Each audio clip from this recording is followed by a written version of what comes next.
사도행전 9장 15절 우리 다 같이 합독하겠습니다.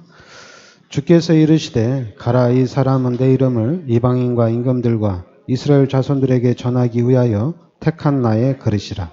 아멘.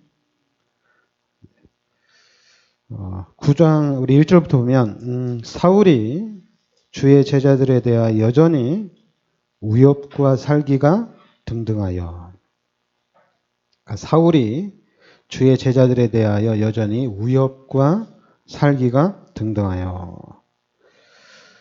그래서 2절에 보면 다메섹 여러 회당에 가져갈 공문을 청하니 이는 만일 그 도를 따르는 사람을 만나면 남녀를 막론하고 결박하여 예루살렘으로 잡아오려 함이라. 그러니까 주의 제자들을 남녀를 막론하고 예수가 그리스도인 것을 전하는 사람들을 다 잡아오려 한다 얘기죠.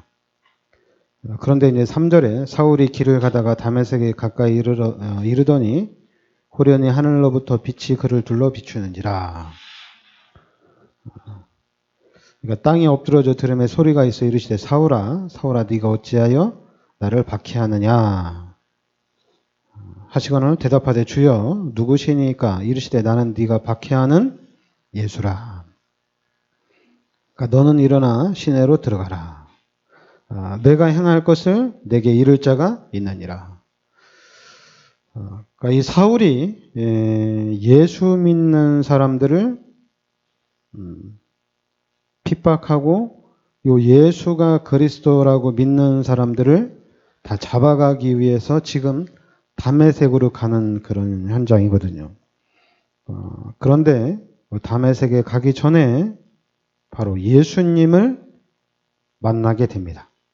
그러니까 예수님을, 그러니까 4절에 보면 땅에 엎드러져 들음에 소리가 있어 이르시되 사울아 사울아 네가 어찌하여 나를 박해하느냐 이렇게 하니까 사울이 대답을 하죠. 누굽니까? 그러니까 나는 네가 박해하는 예수다 이렇게 얘기합니다.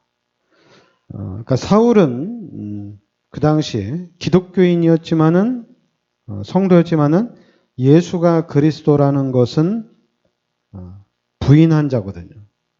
그러니까 예수가 그리스도라고 얘기하니까 예수 믿는 사람들은 이단이거든요. 그러니까 이단이니까 이걸 다 잡아가겠다는 얘기입니다. 똑같이 우리는 예수가 그리스도라고 얘기하는데 다른 그런 종교에서 여기도 하나님이 있다, 저기도 하나님이 있다 하면은 우리 이단이라고 얘기하겠죠. 그러니까 요 당시에 사울도 똑같아요. 예수가 그리스도인 것을 몰랐다는 얘기입니다. 그런데 요 다메섹에서 예수님을 만난 거예요. 그러니까 예수님을 만났는데 이제 10절에 보면 그 다메섹에 아나니아라 하는 제자가 있더니 주께서 환상 중에 불러 이르시되 아나니아야 하시거늘 대답하되 주여 내가 있나이다 하니 주께서 이르시되 일어나 집가라 하는 거리로 가서 유다의 집에서 다섯 사람 사울이라는 사람을 찾으라. 그가 기도하는 중이니라. 그가 아나니아라 하는 사람이 들어와서 자기에게 안수하여 다시 보게 하는 것을 보았느니라. 그러니까 하나님이 예수님께서 요 사울을 변화시키죠. 예수가 그리스도라고, 예수가 하나님이라고 알려주고, 그리고 이제 또 그 지역에 사는 아나니아를 통해서 또 요 사울을 복음 속으로 인도하게 됩니다. 그런데 이제 13절에 보면 아나니아가 대답하되 주여 이 사람에 대하여 내가 여러 사람에게 듣사온즉 그가 예루살렘에서 주의 성도에게 적지 않은 해를 끼쳤다 하더니, 그러니까 아나니아가 이 사울에 대한 소문을 들은 거죠. 왜냐하면 예수 믿는 사람들을 엄청나게 핍박한다는 걸 들은 거죠. 그런데 하나님이 가라고 하니까, 가서 바울에게 복음을 전하라고 하니까 안 간다는 얘기죠. 못 가겠다는 얘기죠. 그러니까 이제 15절에 주께서 이르시되 가라. 이 사람은 내 이름을 이방인과 임금들과 이스라엘 자손들에게 전하기 위하여 택한 나의 그릇이다 이렇게 얘기합니다. 그러니까 내가 택한 그릇이기 때문에 가라는 겁니다. 그러니까 아무래도 아나니아도 가기가 겁나죠. 왜냐하면 갔다가 자기도 잡혀가고 자기도 죽을 수 있으니까 아무래도 의심이 가겠죠. 그런데 이제 하나님이 직접 아나니아에게 가라고 하니까 그제서야 이제 아나니아가 가게 되는 겁니다. 그러면서 이제 20절에 보면 이제 사울이 각 회당에서 예수가 하나님의 아들이심을 전파하니, 그러니까 예수님을 만나기 전에는 예수가 하나님이 아니었어요. 그런데 이제 예수님을 만나고 우리 아나니아를 통해서 이제 예수가 하나님의 아들이심을 알고 이제 예수가 하나님의 아들이심을 전파합니다. 그러면서 이제 22절에 사울은 힘을 더 얻어 예수를 그리스도라 증언하여 다메섹에 사는 유대인들을 당혹하게 하니라. 그렇죠. 당혹하죠. 자기네들을 핍박하러 왔고 예수 믿는 사람들을 잡으러 왔는데, 그런데 그 다메섹에서 예수가 그리스도라고 얘기하니까 유대인들도 놀랐지만은 제자들도 놀란 거예요. 깜짝 다 놀란 거예요. 그러니까 여러분들이나 저나 지금 우리의 핵심은 예수가 그리스도라는 겁니다. 왜냐하면 여러분들이나 저나 확실하게 해야 될 게 뭐냐면, 분명히 하나님께서 우리 인간을 창조했다는 얘기입니다. 사단은 어떻게든지 이 부분을 막는 거거든요. 하나님께서 우리 인간을 창조했는데 이걸 막는 거예요. 하나님이 우리 인간을 창조했습니다. 창세기 1장 27절에 하나님의 형상대로 우리 인간을 창조한 거예요. 그러니까 우리 인간만 하나님과 함께 살도록 창조가 된 겁니다. 그래서 우리 인간에게 창세기 2장 17절에 이 약속만 지키면 됩니다. 이 약속만 지키면 다 되는 거예요. 그런데 우리 인간이 마귀의 유혹에 의해서 요 선악과 열매를 따먹는 죄를 짓게 됩니다. 그래서 이 죄로 인해서 하나님이 떠난 거예요. 이게 엄청난 사건입니다. 그러니까 우리 인간이 영적으로 죽어버린 거예요. 육신은 살았는데 하나님 떠남과 동시에 영적으로 죽은 거예요. 그러니까 영적으로 죽었기 때문에 살아나올 수 있는 길이 없어요.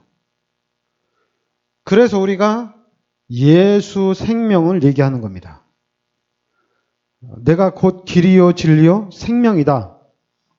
우리가 예수 그리스도를 영접함으로 인해서 생명을 얻었다는 얘기입니다. 그리고 이제 영적으로 죽었을 뿐만 아니라 이제 영적으로 고아해요. 그러니까 어딘가에 가서 밥을 계속 얻어먹어야 돼요. 그러니까 하나님과 함께하는 그 응답과 축복을 누려야 되는데, 하나님 떠남과 동시에 영적으로 고아가 된 거예요. 그러니까 계속해서 눈에는 보이지 않지만은 이 영적인 상태가 완전히 사단의 노예가 되는 겁니다. 그러니까 여러분들이 이제 세상을 이렇게 자세히 보면, 세상을 그럼 여러분들이 드라마나 TV에서 나오는 그런 TV를 잘 보면 진짜로 완전히 사단의 종로로 타는 모습들이 보여진다는 얘기입니다. 왜냐하면 이 창세기 3장의 원죄로 인해서 하나님 떠나고 그 현장에 이제 마귀의 자녀가 됐기 때문에 마귀의 시스템으로 완전히 쫙 깔려 있다는 얘기입니다. 근데 현장뿐만 아니라 당연히 이 현장은 당연히 귀신판이죠. 근데 현장뿐만 아니라 나까지도, 우리 자신들까지도 완전히 마귀의 그런 시스템으로 각인되고 뿌리내리고 체질화되어 있다는 얘기입니다. 근데 우리 인간이 여기서 하나님을 만나려고 하나님을 찾긴 찾죠. 그런데 하나님을 찾는다 하더라도 하나님을 찾을 수가 없어요. 그래서 하나님이 예수님을 이 땅에 보내주신 겁니다. 하나님이 죄 없으신 여자의 후손으로 예수님을 이 땅에 보내주신 거예요. 그래서 이 예수님이 십자가에서 모든 죄를 대속해 주신 겁니다. 십자가에서 나의 죄, 여러분의 모든 죄, 인류의 모든 죄를 대속해 주신 거예요. 그러니까 마가복음 10장 45절에 나의 모든 죄를 대속해 주신 겁니다. 그리고 이 예수님이 바로 참 하나님이라는 증거로 3일 만에 다시 부활하신 거예요. 그래서 바로 이 예수가 그리스도인 증거를 보여주신 겁니다. 그리고 부활하시고 난 이후에 또 제자들에게 보여줬죠. 바로 내가 예수님이다. 그래서 제자들과 예수님이 승천하시기 전까지 예수님을 또 본 많은 사람들이 있습니다. 그러니까 당연히 예수가 그리스도예요. 예수를 이 땅에 보내주셔서 모든 죄 문제, 마귀의 문제를 다 해결해 주신 겁니다. 그래서 우리가 이 예수 그리스도를 영접하는 순간에 이제는 하나님의 자녀로 이제 회복이 된 거예요. 그리고 이제는 고린도전서 3장 16절에 하나님이 함께하는 축복이 회복이 된 겁니다. 그리고 우리가 이제는 예수 그리스도 이름으로 기도하면 하나님께서 응답을 해주신다는 얘기입니다.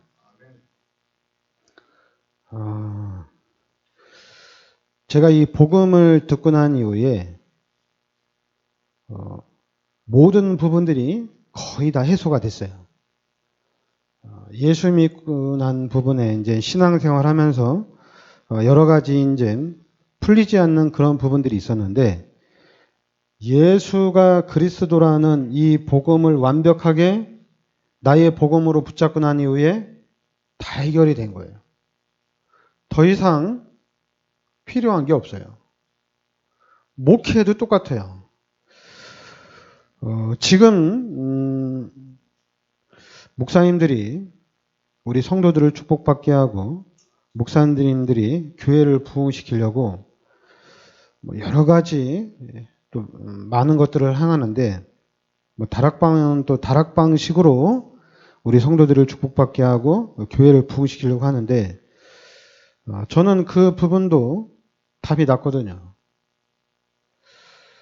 그런데 전 답이 났는데 그래서 답 나고 제가 이제 이 그리스도 운동을 펼치는데 이제 전체가 다 하나님의 은혜죠. 하나님의 은혜죠. 근데 하나님의 은혜는 맞는데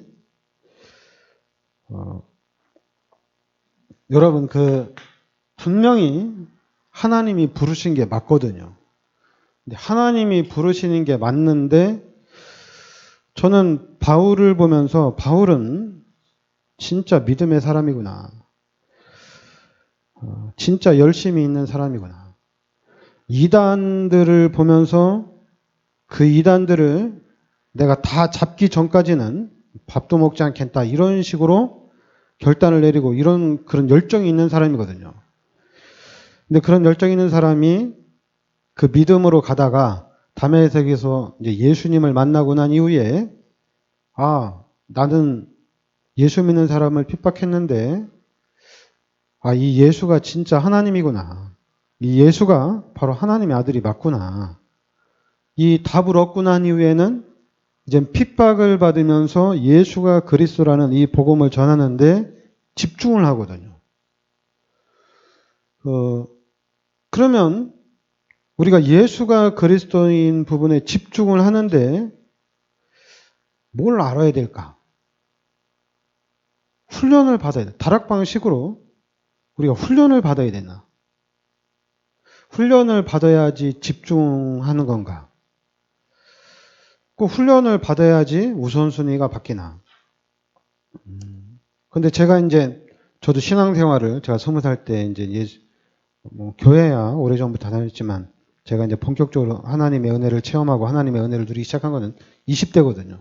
그냥 30년이 넘게 지났는데 그러면서 이제 제가 또 워낙 믿음이 좋고 신앙생활 잘하려고 하다 보니까 신학을 하기 위해서 신학을 했는데 그냥 신학을 하고 이제 개척을 하고 지금 18년째거든요. 올해가 이제 18년째인데 분명히 예수가 그리스도라고 답이 났거든요. 근데 제가 예수가 그리스도라고 담는 것과 다른 사람이 예수가 그리스도라고 담났다고 얘기하는 게 좀 뭐가 잘 안 맞아요. 제가 예수 믿고 난 다음에 이 신앙생활 하는 것과 저는 예수 믿고 난 다음에 신앙생활 잘했거든요. 근데 이제 어느 날 이제 한계가 워낙 잘하니까 뭐 신학교도 가고 워낙 잘하니까 이제 목사도 되라 이렇게 했는데 어느 날 한계가 왔을 때 그 한계가 오는 시점에 다락방을 만난 거거든요. 그 다락방을 통해서 예수가 그리스도라고 말씀을 드리면서 이제는 하나씩 하나씩 해결이 되는 거예요. 답이 나오는, 어떻게 해야 되는지 답이 나오는 거예요. 만약에 여러분 답이 안 나온다면은 우리는 어떻게 살아야 되냐면 불신자 상태로 살아가야 돼요. 여러분 그리스도로 답이 안 나면 불신자의 상태로 살아가야 돼요. 아닌 것 같죠? 여러분 이미 지금 이 현장이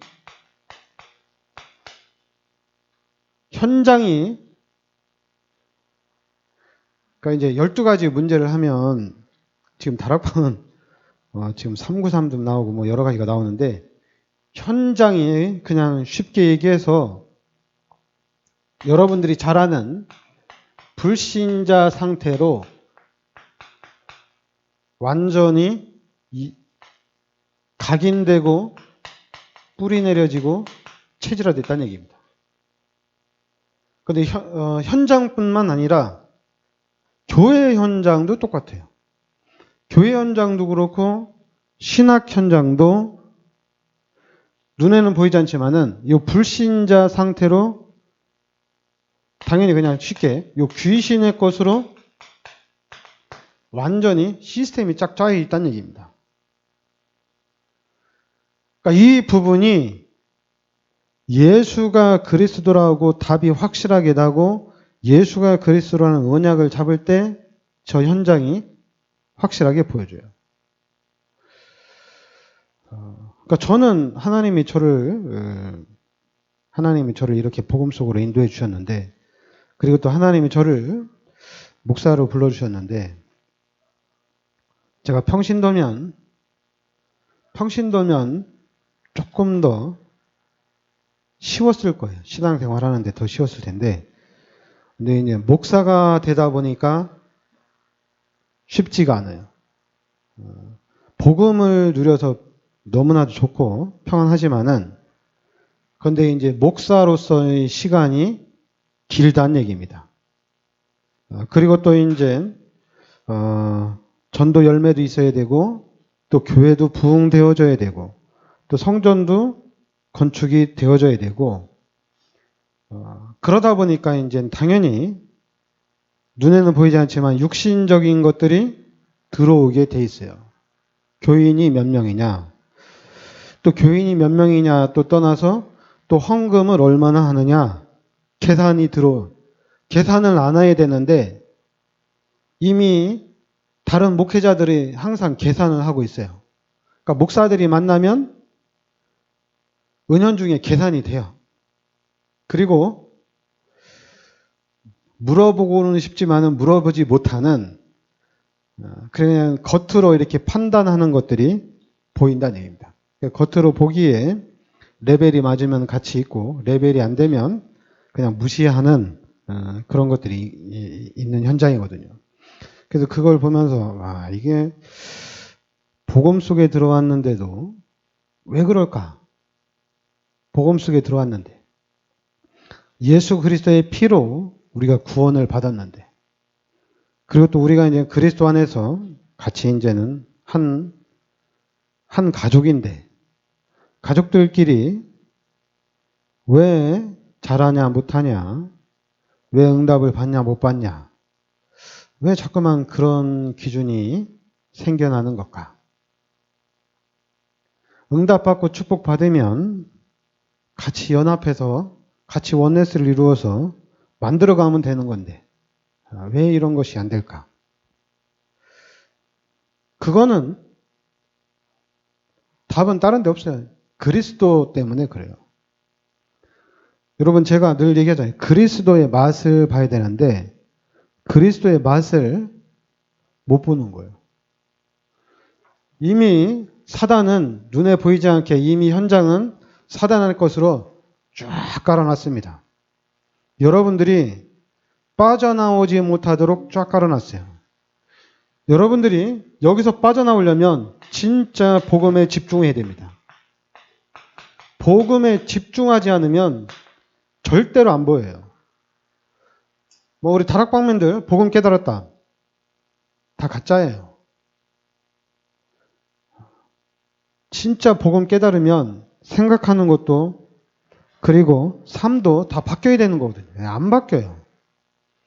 지금 교회 생활은 오히려 기존 교회가 훨씬 잘해요. 우리 다락방맨들은 복음 깨달아가지고 복음을 누리는 거지 교회 생활은 그냥 거의 좀 별로 안 좋아요. 너무 교회 생활을 몰라요. 신앙생활도 너무 모르고. 뭐 그렇다고 내가 뭐 그 부분을 가르쳐야 되느냐?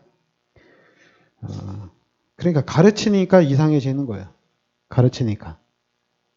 뭐 가르치면은 교회 잘 나오고, 가르치면 헌금도 잘하고, 가르치면 목사 말 잘 듣죠. 그냥 그 수준밖에 안 돼요. 세상에 나가면 다 개판이에요. 못 이겨요. 여러분 세상에 나가서 나 목사 말 잘 듣고 나 교회 잘 다녀요. 나 믿음 좋아요. 나 좀 알아주세요. 지금 그렇게 할 그런 게 안 되잖아요. 오히려 세상에 나가면 교회 다니는 거를 숨기고 예수 믿는 거를 이렇게 좀 가리우는 그런 시대잖아요.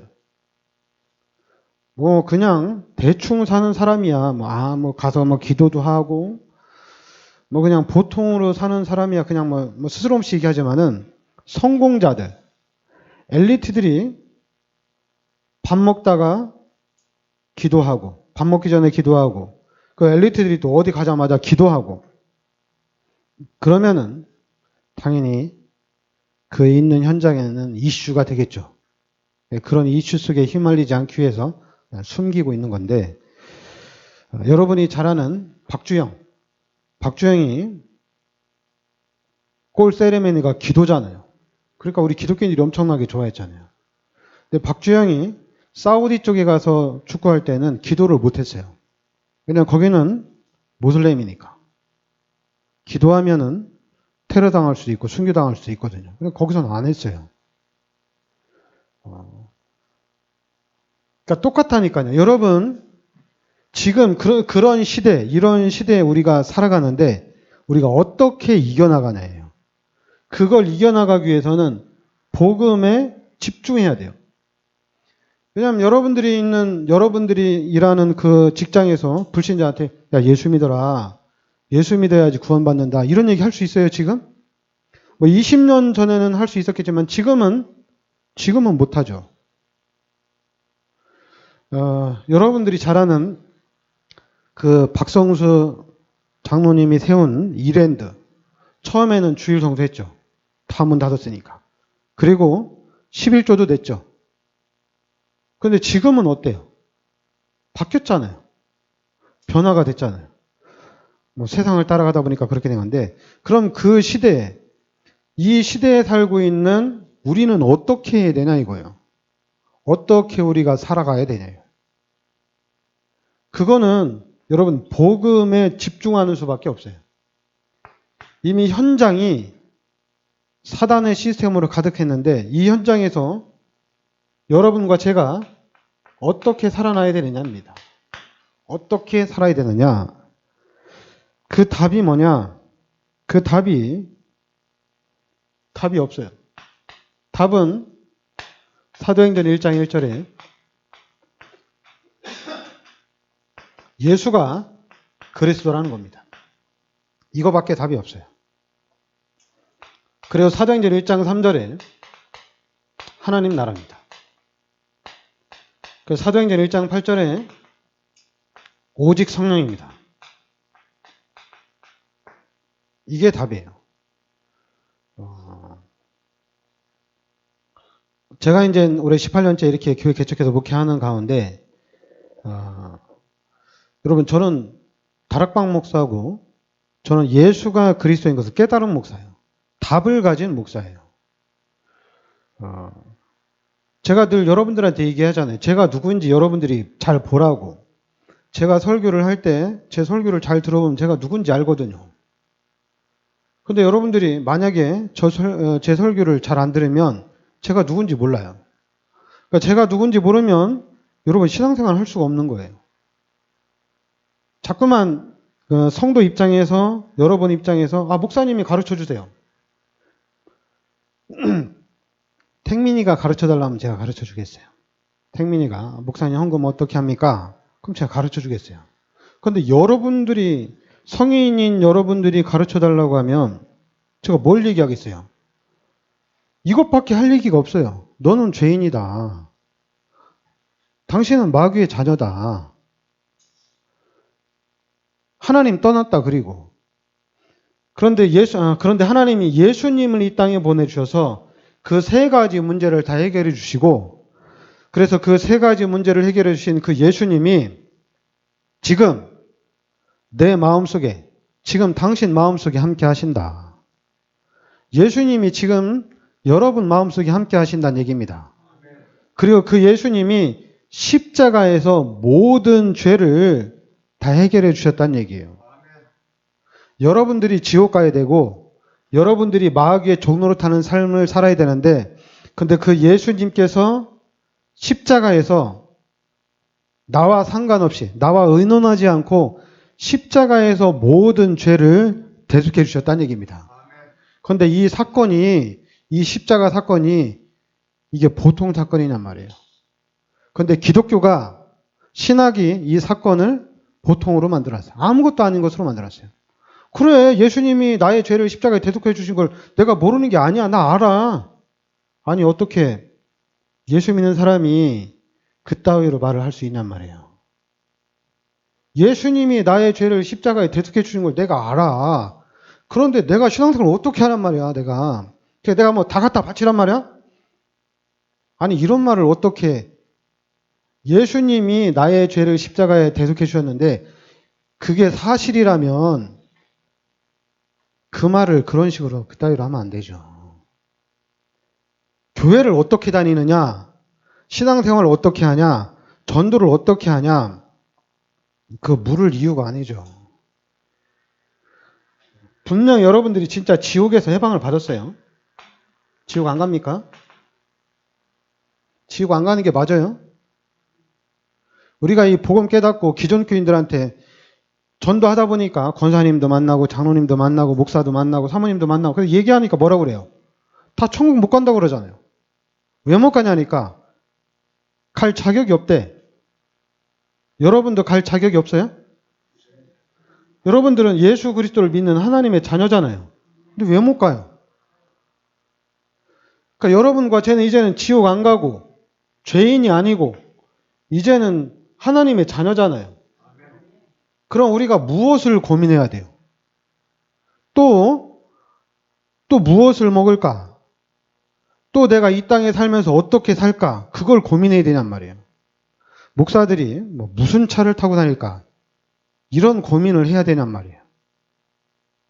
어느 정도 경제 축복받으면 차를 무엇을 뽑을까? 그런 걸 고민해야 돼요.